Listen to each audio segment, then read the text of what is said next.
After my best friend lost her dad and grandmother, I let her be my maid of honor out of pity. Now she's telling everyone my marriage is a scam. She called every wedding vendor pretending to be me, scheduled her own wedding on the same day out of spite, and tried to marry a man who was already married. I met Camilla about 5 years ago through a mutual hiking group. Back then, she was pretty normal.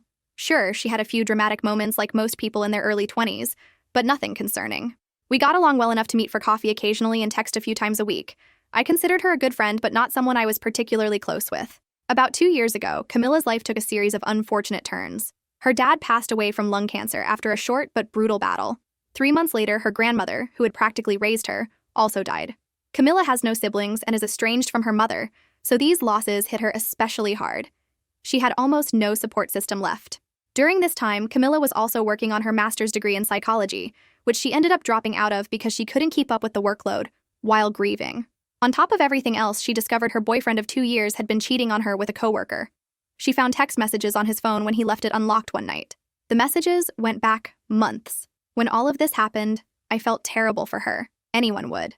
I invited her over, let her cry on my shoulder, took her out for drinks when she needed to vent, and generally tried to be there for her during this awful period.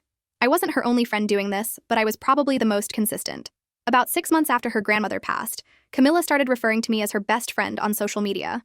She began tagging me in posts with captions like "night out with my bestie" or "couldn't get through this without my best friend." The truth is, I never really considered her my best friend.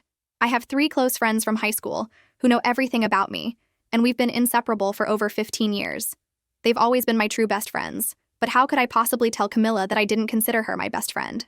She had lost almost everyone important to her, was clearly attaching herself to me for stability, and seemed so grateful for my friendship. I couldn't bring myself to correct her or pull away, so I just let it slide.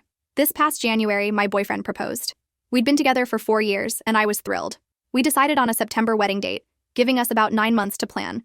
I asked my sister to be my maid of honor, as we've always been close and had talked about this since we were kids. About 2 weeks after announcing my engagement, I started hearing from mutual friends that Camilla was telling everyone she was going to be my maid of honor. She even posted on Facebook about how excited she was to be planning her best friend's bachelorette party. This is where I made my first big mistake. Camilla's dad had died just 3 months earlier. She was still deep in grief, often calling me in tears at midnight. I couldn't bring myself to tell her, "Actually, you're not my maid of honor, and honestly, you're not really my best friend either." It seemed unnecessarily cruel. So instead, I called her and told her I was planning to have 2 maids of honor, my sister and her. Camilla seemed satisfied with this, though she immediately started talking about how she would take charge of planning everything since my sister lived out of state. That wasn't what I wanted at all, but I figured I'd deal with that problem later. Then Camilla's life took another chaotic turn. About a month after my engagement, she met a guy at a bar. 2 weeks later, she announced on Facebook that they were engaged. 1 week after that, they drove to Las Vegas and got married. None of her friends, including me, were invited or even told beforehand.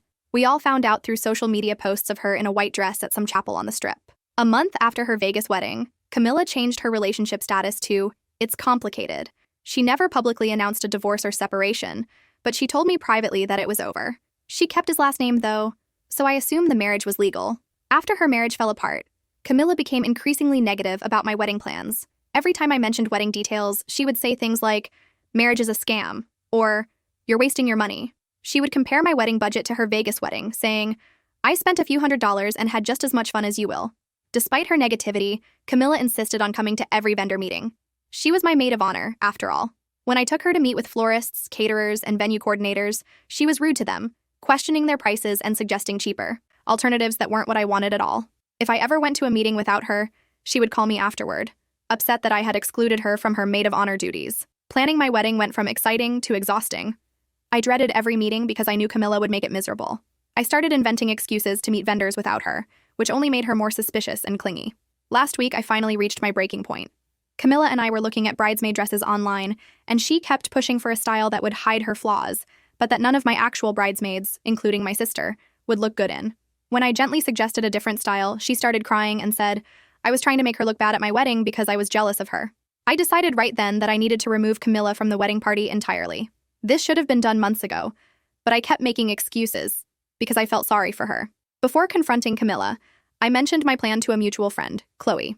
Chloe's eyes got wide, and she warned me to be careful because Camilla can be extremely vindictive when she feels wronged.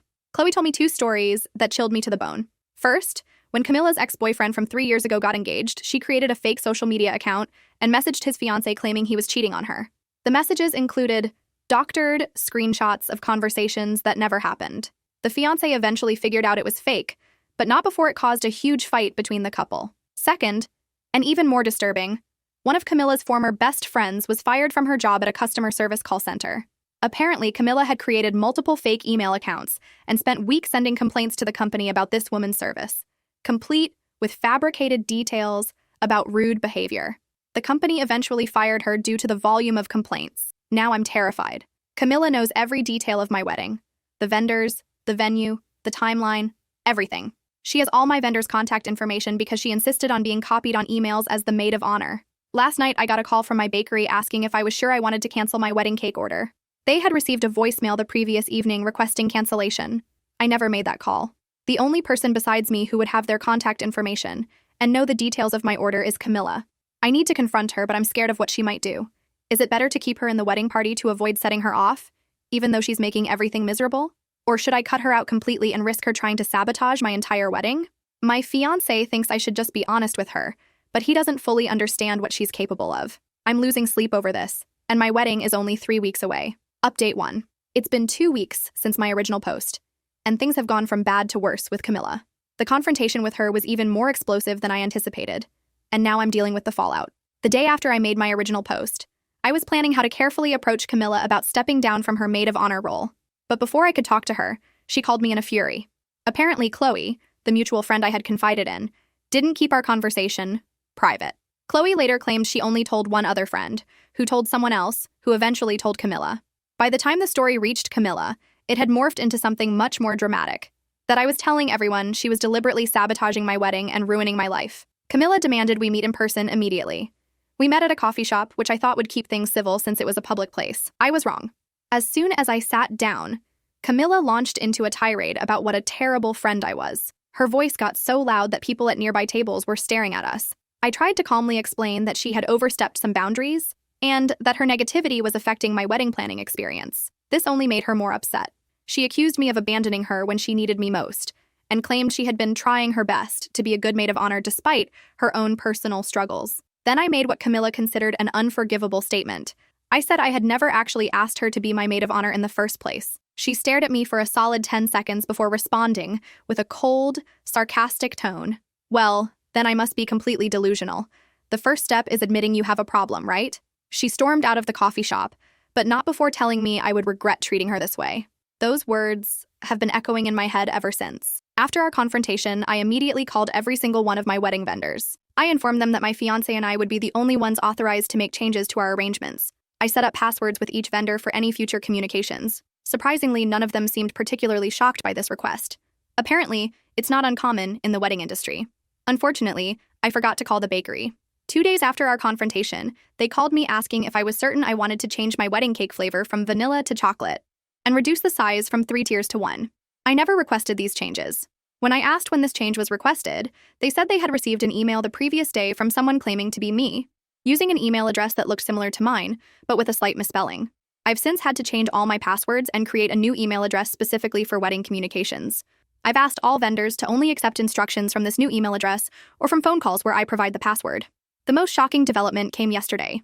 Camilla announced on social media that she's engaged again to a man she apparently met just 3 weeks ago. Even more surprising, she sent out digital invitations to friends, including some mutual friends who will be at my wedding, for her wedding, which is scheduled for the exact same date as mine. Several of our mutual friends have messaged me, confused about the situation. They had already RSVP'd to my wedding months ago and didn't understand why Camilla would schedule her wedding for the same day. Most of them have decided to attend my wedding as planned, which has apparently infuriated Camilla even more. Chloe received a long text message from Camilla accusing her of turning everyone against her and choosing my superficial party over her true celebration of love. Chloe forwarded the message to me, feeling guilty about her role in the drama. I've blocked Camilla on all social media platforms and have asked my bridesmaids and close family members to do the same, just to be safe. I don't want her seeing any details about the wedding that she could potentially use against me. My fiancé has been incredibly supportive through all of this. He's taken over communications with many of the vendors to reduce my stress, and he's assured me that no matter what Camilla tries to do, our wedding will be wonderful because we'll be together. I'm still anxious about what other tricks Camilla might have up her sleeve in the next week before my wedding. I've considered hiring extra security for the venue, but I'm not sure if that's an overreaction. Part of me hopes that she'll be too busy with her own wedding plans to cause any more trouble for mine. But given her track record, I'm not counting on it. Update 2. A week has passed since my wedding day, and I have quite the update to share. First, the good news. My wedding went beautifully. Despite all the drama with Camilla, the day itself was perfect. The weather was gorgeous, all our vendors delivered exactly what we wanted, and being surrounded by people who genuinely love and support us was everything I could have asked for. Now, for the Camilla situation. 3 days before my wedding, and what was supposed to be her wedding as well, Camilla's wedding was suddenly canceled. The news spread quickly through our mutual friend group. Apparently, there were 2 major issues. First, her new fiancé was still legally married to someone else. And second, Camilla was still legally married to the Vegas husband. Neither of them had finalized their divorces yet.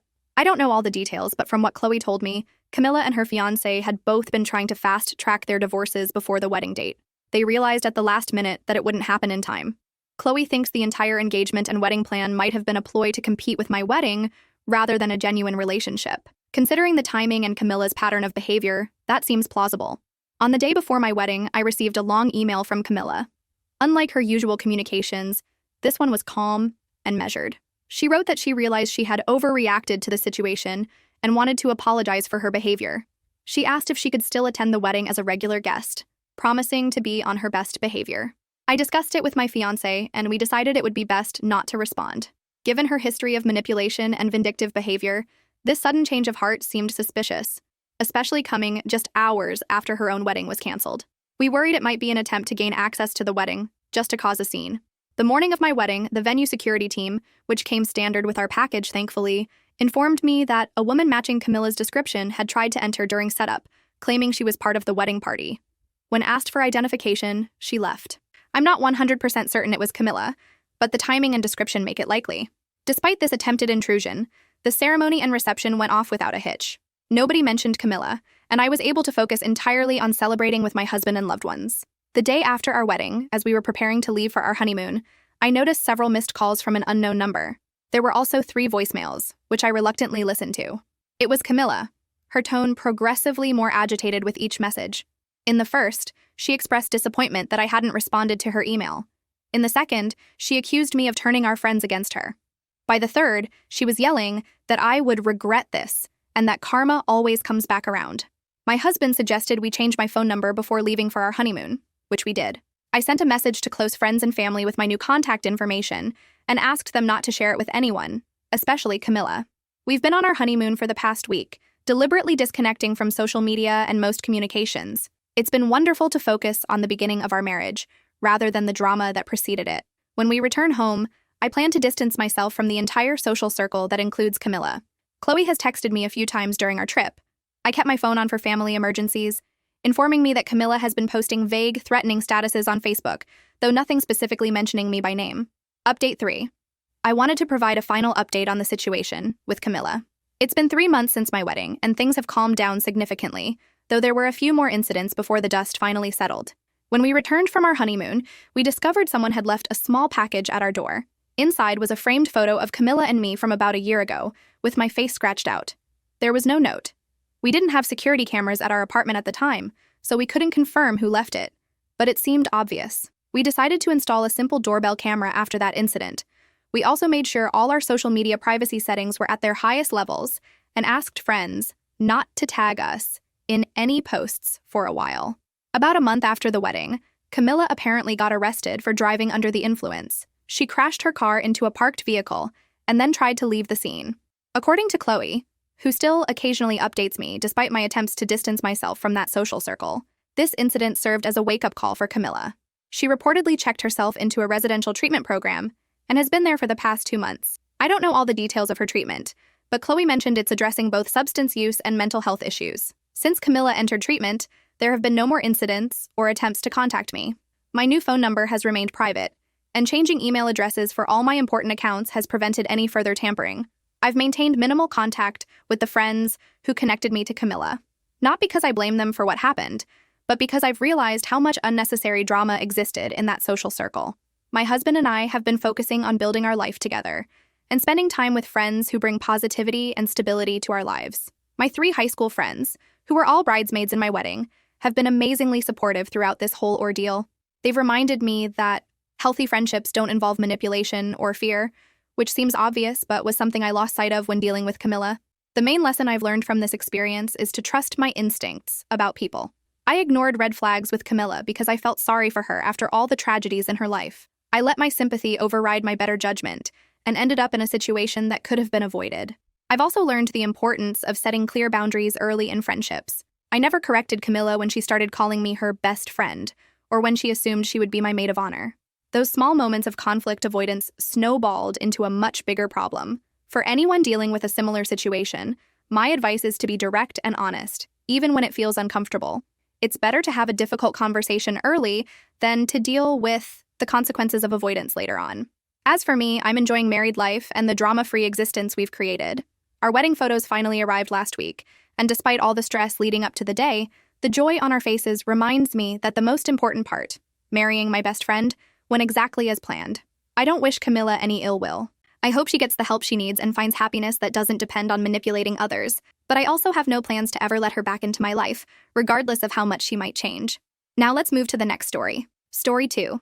My fiancé claimed his stepdaughter needed help with her pregnancy, but then I found out he was the father of her baby and they were trying to scam me out of my inheritance. I, 35F, have been in a relationship with Ryan, 42M, for a year now. We got engaged 6 months ago and we're planning to get married next month. I need to tell you guys about how we met and how things progressed to help you understand the whole situation better. I met Ryan at a charity event for homeless children last year. I was one of the organizers as I regularly donate to this cause. Ryan was there as a volunteer, helping with the arrangements. What caught my attention was how good he was with the kids and how efficiently he managed everything. He seemed charming, well-spoken, and very caring towards others. We started talking during the event setup, and he told me about his life. He said he was divorced and had a stepdaughter, Monica, 27F, from his previous marriage who lived in the same city. According to Ryan, his ex-wife Lisa and he had divorced 5 years ago, but he maintained a close relationship with his stepdaughter Monica. He said that even though Monica wasn't his biological daughter, he had raised her since she was 15, and they had formed a strong bond. He told me that after his divorce from Lisa, Monica had chosen to maintain a relationship with him because she saw him as her real father. I found this incredibly touching. I come from a privileged background. My parents were wealthy, and both they and my grandparents left me substantial inheritances when they passed away. Besides the inherited wealth, I run a successful retail business selling cosmetic products. I started this business 7 years ago with a small store, and now I have 12 stores across 3 states. The business has been doing exceptionally well, especially in the last 2 years. When I met Ryan, he was unemployed. He explained that he had lost his job during COVID when the company he worked for downsized. He said he had been looking for work but hadn't found the right opportunity yet. He showed me his resume, which was quite impressive with various management positions in different companies. I had no reason to doubt him, especially since he seemed genuinely interested in finding work and would often discuss different business ideas with me. Our relationship progressed quickly. Ryan was different from any man I had dated before. He was attentive, caring, and seemed to understand me perfectly. 3 months into our relationship, he moved in with me. It made sense at the time because he was spending most of his time at my place anyway, and his lease was ending. I didn't mind supporting him financially because I believed he was going through a rough patch and would eventually find work. Ryan talked about Monica frequently. He would tell me stories about her childhood, how he taught her to drive, and how proud he was when she graduated college. He showed me old photos of them together at her high school graduation and various family events. However, I had never met Monica in person. Every time I suggested meeting her, Ryan would have an excuse. Sometimes Monica was busy with work, other times she was out of town, or she had other commitments. I found it odd but didn't push too hard because Ryan assured me that I would meet her when the time was right. 6 months into our relationship, Ryan proposed. It was a beautiful proposal at my favorite restaurant. He had even bought a ring, which he said he had saved up for by doing some freelance consulting work. I was completely in love and said yes without hesitation. We set the wedding date for next month, and everything seemed perfect. Last week, Ryan came to me with what he called an emergency. He looked worried and upset as he told me that Monica was pregnant and her husband had recently left her. According to Ryan, Monica's husband couldn't handle the responsibility of a child and had abandoned her when she was 3 months pregnant. Ryan said she was struggling financially because she had to quit her job due to pregnancy complications. Ryan suggested that since I had received a substantial inheritance from my grandfather recently, I could help Monica by giving her a portion of it. He argued that once we were married, Monica would technically be my stepdaughter too, and helping family was important. He said the money would help her get back on her feet, find a new place to live, and prepare for the baby. I was hesitant at first. Even though I had heard so much about Monica, I had never met her in person. It felt strange to give money to someone I didn't know. But Ryan was persistent. Every day, he would tell me how Monica was struggling. He showed me her ultrasound pictures and told me stories about how devastated she was after her husband left. He even started crying one night, saying he felt helpless watching his daughter suffer. My best friend Audrey, who knew about this situation, warned me to be careful. She thought it was suspicious that I had never met Monica despite being engaged to her father. She suggested I should do some background check before giving any money. But I trusted Ryan completely. We were about to get married, and I believed he would never lie to me about something so important. After a week of Ryan's continuous persuasion, I finally agreed to help Monica. We decided that I would transfer some money to her account after meeting her in person. Ryan was overjoyed when I agreed. He immediately started making plans for a dinner where I could finally meet Monica. He said he wanted everything to be perfect for the first meeting between his two favorite women. I started preparing the paperwork for transferring the money. I contacted my lawyer to arrange everything properly. Ryan suggested transferring the money to his account first, saying it would be easier that way, but I insisted on doing everything legally and transparently. I wanted to meet Monica first, understand her situation better, and then make the transfer directly to her account. The dinner was planned for next week, and I was actually looking forward to finally meeting Monica. I had even bought some baby clothes and essentials as gifts for her. I thought this could be the beginning of a good relationship with my future stepdaughter. But I was still uncertain about all this. Should I help her or not? Or should I do some background check as Audrey had told me to? I am worried about what Ryan would think. I need advice here. Update 1: These past few days have felt like a nightmare. Everything I thought I knew about my life and relationship has fallen apart. It started when I received a message on Facebook from someone named James, who claimed to be Monica's ex-boyfriend. Initially, I ignored his message thinking it was spam or someone trying to cause trouble. After all, Ryan had told me Monica's husband had left her, not a boyfriend. But then James sent me something that shocked me: several photos of Ryan and Monica together. These weren't innocent father-daughter photos like the ones Ryan had shown me. In these photos, they were kissing and holding hands at various locations, restaurants, parks, what looked like vacation spots. Some photos were clearly recent as Monica's baby bump was visible. In one particularly disturbing photo, Ryan had his hand on Monica's pregnant belly while kissing her. After seeing the photos, I agreed to meet James at a coffee shop downtown. I was careful about the meeting, choosing a public place and letting Audrey know where I was going. James turned out to be a well-dressed man in his early 30s who looked completely devastated as he shared his story. James told me he had been dating Monica for 2 years before discovering her relationship with Ryan. According to him, Monica and Ryan had been in an on-and-off relationship for the past 4 years. They had met at a bar where Monica used to work as a bartender. Ryan was a regular customer there, and they started seeing each other secretly. James showed me text messages between him and Monica where she had confessed everything after he confronted her about finding her with Ryan. She had admitted that Ryan was never her stepfather. They had made up that story to hide their relationship from people. I told about the photos of Monica's high school graduation that Ryan had shown me. James said those were photoshopped. Monica had never even met Ryan until she was 23. The most shocking revelation came when James told me about Monica's pregnancy. The baby she was carrying wasn't her husband's, because there was no husband. Monica had never been married. The baby was Ryan's. James discovered this when he overheard Monica talking to Ryan about prenatal appointments. When he confronted her, she broke down and confessed everything. James pulled out his phone and showed me numerous screenshots of conversations between Ryan and Monica. In these messages, they discussed their plan to get money from me. They had known about my inheritance and business success even before Ryan approached me at the charity event. That event wasn't a coincidence, they had planned it knowing I would be there. The messages revealed that Ryan's unemployment wasn't because he couldn't find work.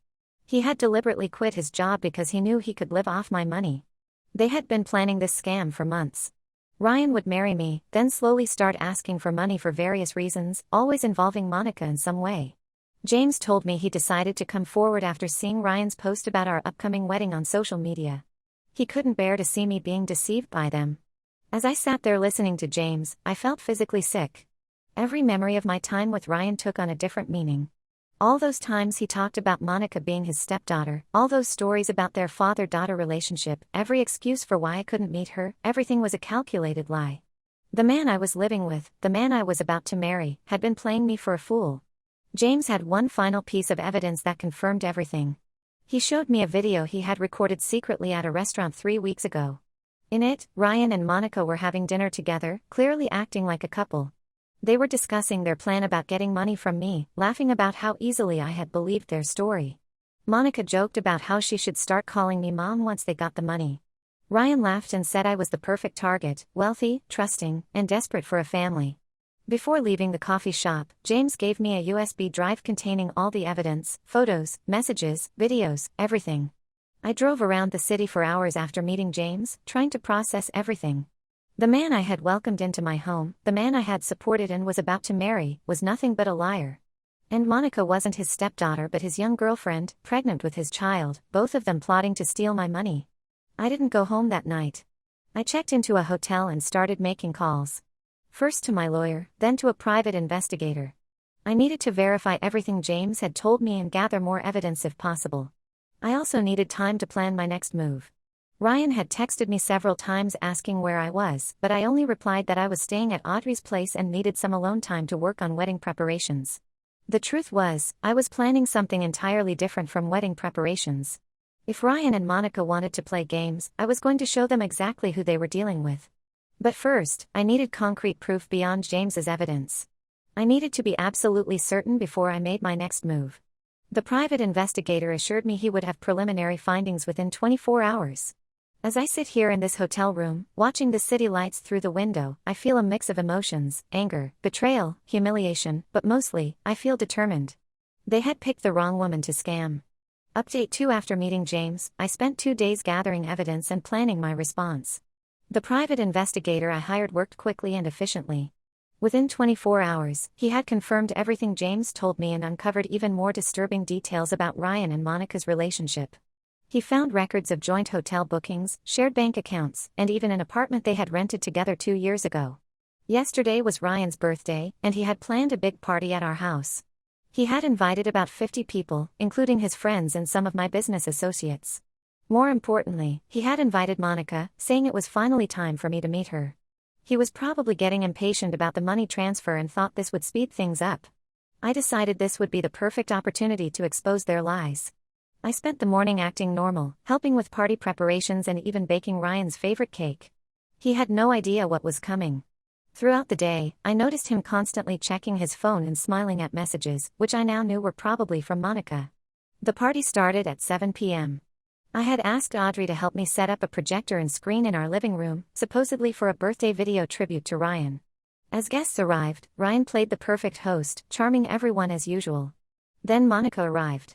Ryan introduced her as his beloved stepdaughter, and I watched in disgust as they put on their act.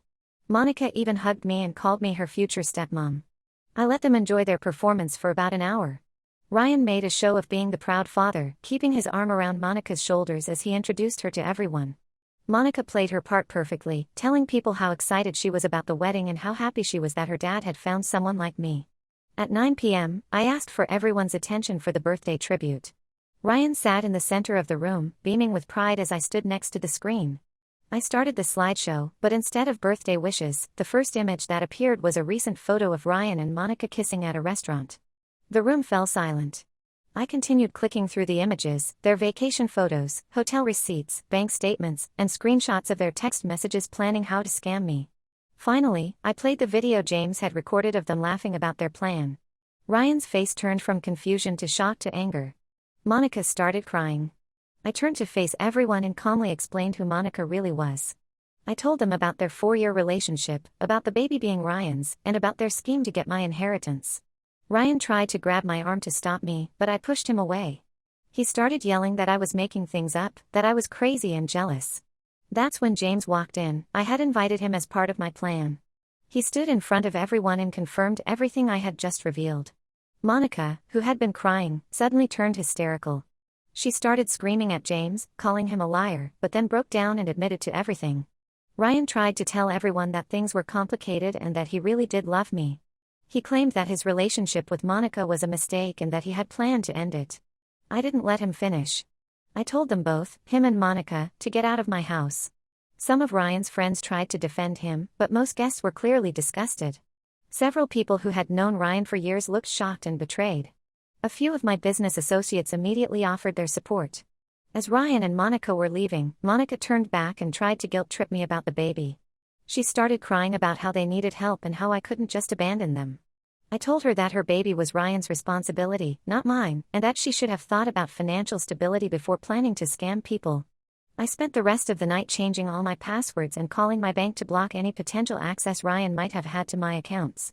I also called my lawyer to start legal proceedings for a restraining order against both of them. Update 3: It's been 7 months since that night at the party, and my life has completely changed. After throwing Ryan and Monica out, I discovered something that made the situation even worse. While reviewing my business accounts with my accountant, we found that Ryan had been stealing money from me. He had access to some of my passwords and had been making small transfers regularly to an account that we later discovered belonged to Monica. The transfers were cleverly disguised as vendor payments, starting from just 2 months after he moved in with me. He had been careful to keep the amount small enough not to raise immediate suspicion, usually between $500 to $1,000 each time. Over 9 months, he had managed to steal nearly $45,000 from my business accounts. I immediately pressed charges against both of them for fraud. The legal proceedings are still ongoing. My lawyers are confident that they will face consequences, especially since we have solid evidence of fraud. James has agreed to testify against them, which strengthens our case significantly. Ryan still tries to contact me through different numbers and email addresses. Sometimes he begs for forgiveness, claiming he really did fall in love with me. Other times he threatens to ruin my reputation if I don't drop the charges. I've blocked him everywhere and documented all his attempts at contact for the court case. Monica gave birth 3 months ago and has been using the baby to try to manipulate me. She sent me pictures of the baby through mutual acquaintances, claiming the child deserves a better life and that I should help for the baby's sake. I blocked her too and made it clear through my lawyer that any attempt to contact me would be considered harassment. The whole experience has made me much more cautious. I've completely renovated the security systems for both my home and business. I've installed security cameras, changed all passwords, and implemented stricter financial controls. My business has actually improved since Ryan left, probably because I'm now more focused and careful with everything. I sold the house we lived in. I couldn't stand being in that space anymore with all its memories. I've moved to a new place and started fresh. Some days are still hard, especially when I think about how easily I was deceived. But I'm grateful that I discovered the truth before the wedding and before giving them any more money. Audrey has been incredibly supportive through everything. She helped me organize a charity event last month where we raised awareness about romance scams and financial fraud. We met several other victims of similar scams, and it was both heartbreaking and empowering to hear their stories. I'm still dealing with the betrayal, but I'm focusing on healing and moving forward. The experience has taught me valuable lessons about trust and vigilance. Sometimes I still can't believe how blind I was, but at least now I'm free from their lies and manipulation, and I'm determined to make sure they face consequences for what they did.